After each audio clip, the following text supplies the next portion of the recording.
이어서 실제로 어떻게 자기소개를 하는지 예시를 보도록 하겠습니다. 제가 말씀드렸어요. 서론본론 결론을 호기심을 유발하는 내용으로 시작을 하고 거기에 대한 정보를 제공한 다음 다시 한번 설득하는 마무리까지 이렇게 서론본론 결론을 구성해 주시면 되겠습니다. 그러면 실제로 자기소개를 했던 어떤 분의 자기소개를 가지고 함께 살펴보도록 하겠습니다. 이분은 땡땡 회사에 엔지니어로 지원을 하는 남자 지원자였어요. 서론을 이렇게 시작했습니다.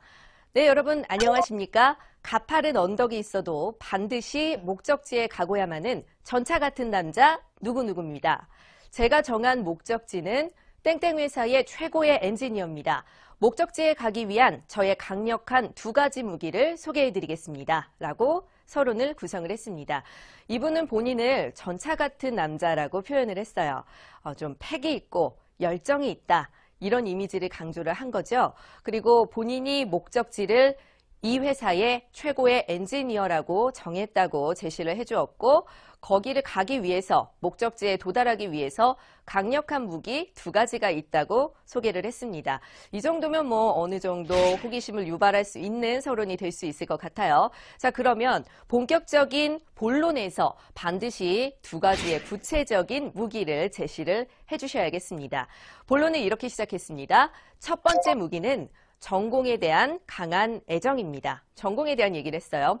문과에서 공대로 전과를 해서 입학한 만큼 남들보다 더 노력을 해 과 수석을 했습니다. 또한 땡땡 자격증과 땡땡 팀 프로젝트를 통해서 전공 지식을 넓혔습니다. 라고 서론의 첫 번째 무기를 제시를 해줬습니다. 이분은 문과에서 공대로 전과를 했기 때문에 남들보다 좀 시간이 더 늦었다라고 생각해서 열심히 해서 과 수석을 했습니다. 과 수석을 했다는 것만으로도 뭐 모든 전공이라든지 어떤 점수에 대한 얘기를 한 거기 때문에 증거를 제시를 해준 거죠. 그리고 어떠어떠한 자격증, 어떠어떠한 팀 프로젝트를 했다라는 걸로 본인이 이 분야의 전문가다라는 어필을 했습니다. 자, 두 번째로 넘어가 볼게요. 저의 두 번째 무기는 남다른 책임감입니다. 본인의 성격적인 면을 어필을 했어요. 전공 수업과 함께 땡땡 홍보 도우미와 교내 공모전 모두를 성공시킬 수 있었던 것은 맡은 일을 끝까지 해내는 저의 성격에서 이룬 결과라고 생각합니다. 라고 본론 두 번째 무기를 제시해 줬습니다. 남다른 책임감이 있습니다. 라고 주장을 했고요. 거기에 대한 증거로 전공 수업을 과 수석까지 할 정도로 열심히 하면서 모모의 홍보 도우미도 했고 교내 공모전까지 했다. 내가 이거 성공시켰다. 그렇기 때문에 끝까지 맡은 일을 해내는 책임감을 증명을 해낸 거죠. 이렇게 본론을 제시를 해줬습니다. 마지막으로 저의 이 강력한 두 개의 무기는 첨단 설비의 생산성 향상을 극대화하는 데 큰 힘이 될 것입니다. 지식과 경험으로 맡은 일을 책임지는 전차 같은 남자 누구였습니다. 감사합니다. 라고 마무리를 해줬어요. 본인이 지식이 있다, 그리고 경험이 있다, 맡은 일을 책임지는 전차 같은 남자다라는 서론에서 했던 얘기를 다시 한번 강조하면서 마무리를 했습니다. 자, 이 정도면 자기소개로서 뭐 크게 손색이 있을 것 같진 않아요. 그런데 여기서 중요한 게 있습니다. 여러분들께서 자기소개까지는 어떻게 작성을 하세요.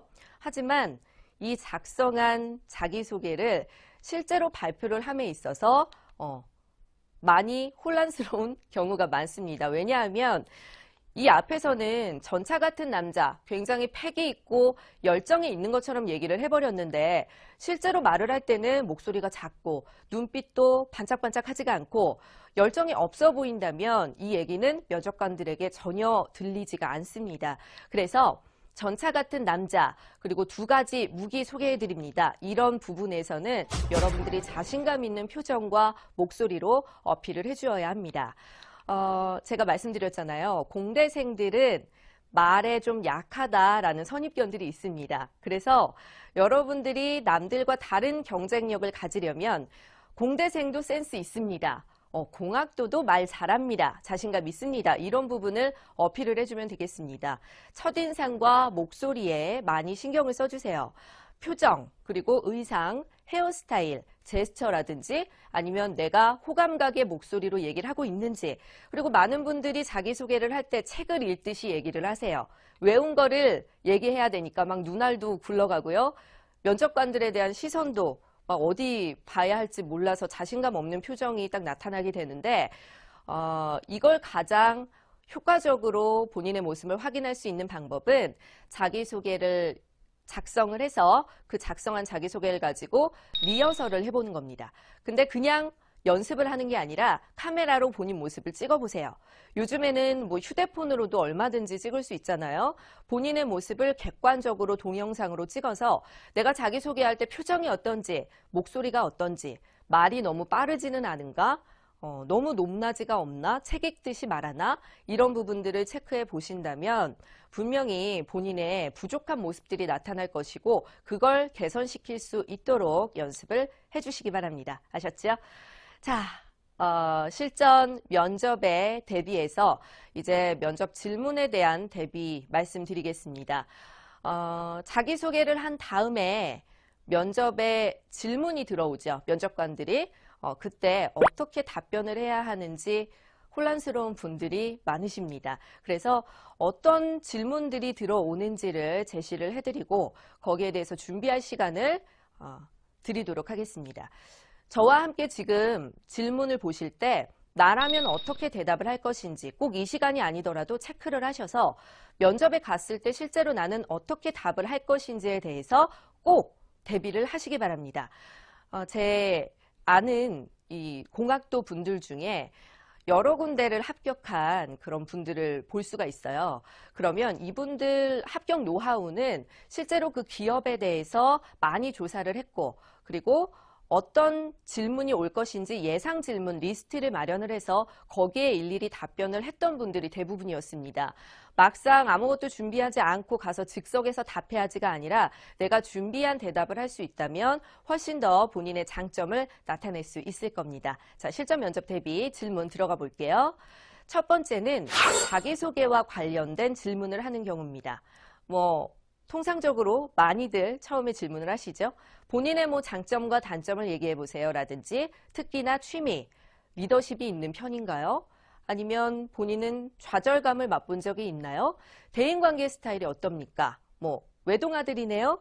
일을 시작하면 끝까지 합니까? 호기심이 많은 편입니까? 이런 질문들을 합니다. 단답형으로 절대 대답하시면 안 되고요. 그 질문을 한 의도를 파악을 하셔야 됩니다. 본인의 특기나 취미를 물었을 때도 저는 특기가 이겁니다 라고 말하는 게 아니라 그걸 통해서 이 회사와 조금이라도 연관이 되어 있는 본인의 성격이라든지 그동안의 경험을 어필할 수 있는 전략적인 답변을 하셔야 됩니다. 좌절감을 맛본 적이 있나요? 라고 물었을 때는 단순히 내가 이런 좌절감을 맛봤습니다가 아니라 좌절감을 느꼈으나 이렇게 극복을 했습니다 라는 사례로 자기소개에서 다 말하지 못한 본인의 장점들을 질문 답변을 통해서 어필을 하시는 겁니다. 그리고 외동아들이네요? 라는 질문을 했을 경우에는 보통 외동아들이 좀 이기적인 사람들이 많던데 사회성이 없을 수가 있는데 본인은 어떤가요? 라는 질문을 한 거예요. 그러면 거기에 대해서 네, 저 외동아들입니다 라고 그냥 답변만 하는 게 아니라 하지만 많은 사촌들이 있어서 또는 어려서부터 친구들이 많아서 이런 부분들을 같이 나누고 사회성을 길렀다라는 것을 어필을 해주시면 되겠습니다. 자, 두 번째, 지원 동기와 관련해서 질문이 들어오는 경우에요. 제가 말씀드렸잖아요. 본인의 성격의 장점을 얘기하는 경우, 그리고 전공 지식이나 이 회사에 대한 열정, 경험도를 나타내는 게 중요하다. 그렇기 때문에 회사에 대한 관심이 참 중요합니다. 여러분들이 이 회사를 지원한 이유, 그리고 회사를 선택할 때 중요하게 여기는 것이 무엇인지, 때로는 우리 회사에 대해 알고 있는 대로 한번 말해보세요. 우리 회사의 장단점에 대해서 한번 얘기해보세요. 다른 회사에도 혹시 응시했나요? 만약에 채용이 안 되면 어떻게 하실 건가요? 하고 이 지원 분야와 관련된 전문적인 질문을 하는 경우들이 있습니다. 그리고 특히나 공학도들의 경우에는 전문적인 얘기들이 많이 나오잖아요. 저는 모르는, 여러분들만 아는 그런 전문적인 전공과 관련된 지식에 대해서 질문을 하는 경우가 많습니다. 그래서 면접 가기 전에 그 회사에 대해서 어느 정도 당연히 알고 가셔야 되고요. 그 업종과 관련된 어떤 질문들이 나올 것을 대비해서 용어들이나 아니면 어떤 사항들에 대해서 정리를 반드시 해보시는 것이 좋습니다. 자, 세 번째는 대학생활, 그리고 친구와 관련된 것, 인생관 등등을 질문을 하는 경우입니다. 학창 시절에 열중했던 것이 있나요? 동아리 활동을 했나요? 아르바이트는요? 학점이 좋지 않다면 학점이 좋지 않은데 뭐 했나요? 대학 생활에서 얻은 게 있다면요? 제일 좋아하는 과목은 뭐예요? 친한 친구가 몇 명인가요? 뭐 이런 부분들 있죠. 또 인생관에 관련한 본인의 가치관이 무엇인가요? 또는 지금 제일 원하는 게 무엇인가요? 등등을 질문을 하는 경우가 있습니다. 이것도 역시 이 사람에 대해서 좀 더 인간적인 면을 들여다보고 싶은 마음에서 질문을 하는 것이기 때문에 만약에 부정적인 질문이 들어오더라도 학점이 좋지 않은데 공부 안 했어요? 라는 질문이 들어오더라도 학점보다는 더 신경 쓴 다른 분야에 대해서 어필을 하면서 커버를 하는 것이 중요합니다. 단점이나 못하는 거 물어봤을 때 많은 분들이 당황해서 답변을 못하는 경우도 있고 도대체 이거를 솔직하게 말을 해야 되는지 좀 포장을 해야 되는지 궁금한 분들이 많이 있을 텐데 사람에겐 다 장점이 있고 단점이 있는 게 당연하기 때문에 그 단점도 장점화시킬 수 있게 말하는 것이 중요할 것 같습니다. 이런 것들은 면접에 실제로 질문 대비를 해보지 않으면 할 수 없는 것들이에요. 실전에 가서는 여러분들 연습할 때보다 훨씬 많이 떨릴 거거든요. 그래서 실제 면접을 보는 것처럼 꼭 리스트 작성해서 답변해 보시기 바랍니다. 자, 마지막으로 뜻밖의 질문을 받는 경우들이 있을 거예요. 1년에 공백 기간이 있었는데 휴학을 했는데 그동안 뭐 했습니까? 우리 회사와는 잘 맞지 않는 것 같은데 취직할 생각이 있어요? 왜 이렇게 열정이 없어 보여요? 라든지 1,000만 원이 생기면 뭐 하실 거예요? 열의가 느껴지지 않습니다. 다시 태어난다면 뭐 하실 거예요? 이렇게 전혀 예상하지 못했던 뜻밖의 질문들이 나오는 경우도 있습니다. 사실 이 뜻밖의 질문은 예상 리스트를 뽑기가 참 힘들어요. 상황에 따라서 면접관에 따라서 다르기 때문에. 하지만 당황하지 말고 면접관들은 여러분들을 당황하려고 하는 게 아닙니다. 이 사람이 어떻게 대처를 하는지를 보고 싶은 거예요. 그래서 본인에게 불리한 질문이 온다 하더라도 이것을 현명하게 좀 센스 있게 순발력 있게 대처를 한다면 오히려 그 앞에서 점수를 못 받았다 하더라도 이 사람에 대한 호감도가 확 올라갈 수가 있습니다. 그래서 뜻밖의 질문에도 될 수 있는 한 많이 대비를 해보시고 아니더라도 당황하지 않고 면접관이 우리 큰아빠다, 작은아빠다 생각하시고 답변해 주시면 되겠습니다. 자, 실전 면접 대비까지 살펴봤습니다. 그럼 내용을 요약을 해드릴게요. 오늘 여러분들께서 자기소개 어떻게 해야 하는지 그리고 공학도들은 무엇을 준비해야 하는지 등등에 대해서 얘기를 해봤습니다. 자, 중요한 거 몇 가지만 체크해드리겠습니다. 첫 번째, 첫인상에 신경 써주세요. 자기소개는 자기 PR이라고 했지요. 단순히 소개가 아니라 여러분들이 호감 가는 데에 최대한 정성을 기울여서 첫인상을 좋게 하는 데 신경을 쓰시기 바랍니다. 그리고 두 번째, 맡고 싶은 업무를 정확하게 밝혀주세요. 전 이것도 잘할 수 있습니다. 이것도 시켜주세요. 라는 거는 별로 선호하지 않습니다. 모든 일이든 다 하는 사람을 원하는 것이 아니라 우리가 필요한 이 직종에 당신이 맞느냐를 보는 거예요. 맡고 싶은 업무 정확하게 밝히고 그리고 그 업무에 대한 열정을 보여주세요. 자, 세 번째, 저 이거 하고 싶습니다가 아니라 이 일을 하기 위해 내가 노력한 것들을 어필을 해주세요. 관련 경험 그리고 전공, 자격증들을 어필을 해주시기 바랍니다.